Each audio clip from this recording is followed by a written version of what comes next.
Here are some problems on probability. A bag has 4 red balls and 2 yellow balls.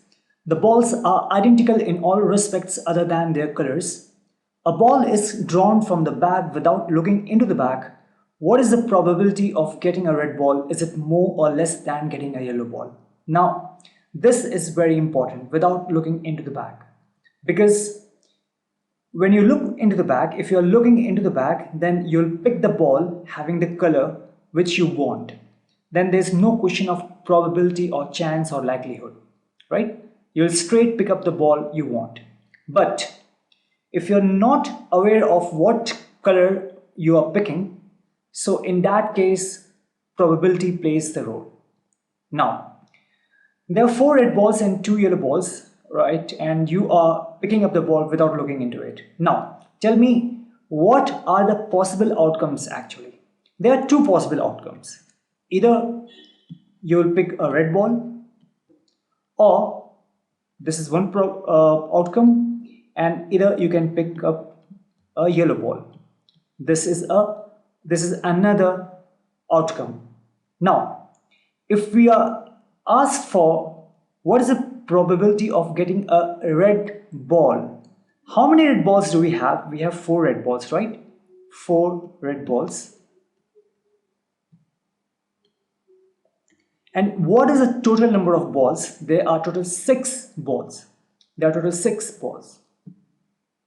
Okay, so now tell me, we have discussed this in our theoretical discussion that for any event, when we are talking about probability, let's denote it with P, then for any event, the P is equal to number of outcomes for that particular event, number of outcomes that form that particular event by total number of outcomes.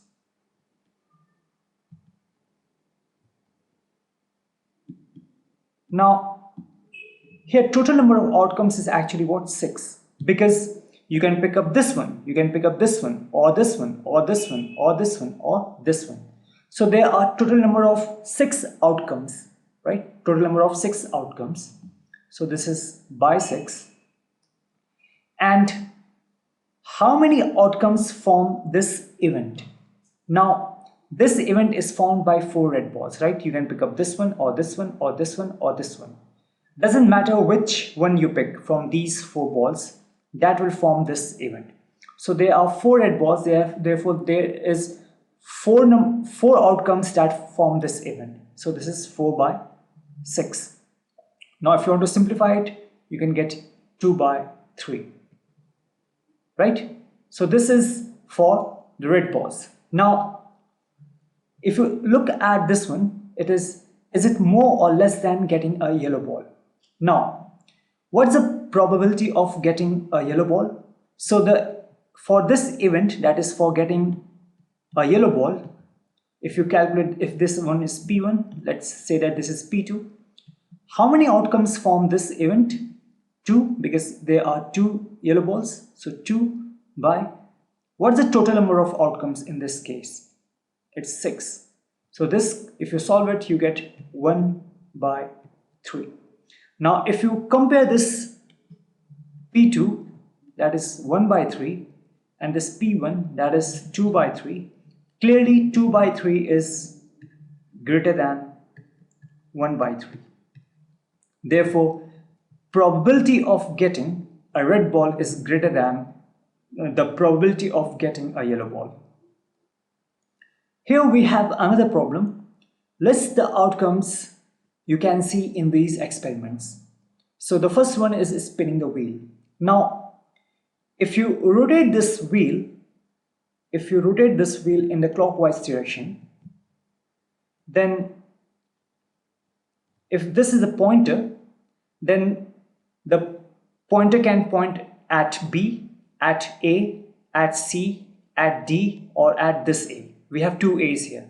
But if we talk about the possible outcomes, just as we have discussed here, The possible outcomes are that either you'll get A, B, C or D. Doesn't matter if we have two A's. The possible outcomes will be A, B, C and D. Had it been E here, then the possible outcomes would have been A, B, C, D and E. Had it been E here, right now. So the possible outcomes is A, B, C and D. Now let's say that what's the probability of getting A. Now we are talking about an event, and the event is of getting this pointer at A. This pointer at A. So if we talk about this event, then the probability will be what? Number of outcomes that form this event. So tell me how many outcomes will form this event. Since we have two A's, so it will be 2, right? This formula. Now this is 2 by, what's the total number of outcomes? 1, 2, 3, 4 and 5. Those of you who haven't watched the tutorial on theoretical discussion on probability, for them I'll put the link in the description box below. Please watch that tutorial first so that you can understand the theoretical portion. Now this is 2 by 5. If I talk about an event of getting B, so tell me how many outcomes form this event. There is only one outcome that forms this event, and that is 1B only. So this is 1 by 5. Now same thing for C, same thing for D. Tossing two coins together. So you have two coins, right? So what's the possible outcomes? Let's say that this is coin 1, this is coin 2. Now if you toss the two coins together, suppose you get head here and you get head here on this coin. You get head on this coin and you get tail on this coin. You get tail on this coin and you get head on this coin. You get tail on this coin and you get tail on this coin. So these are the possible outcomes. That is head head, head tail, tail head and tail tail. So the possible outcomes are 1, 2, 3 and 4. We have 4 possible outcomes in this case.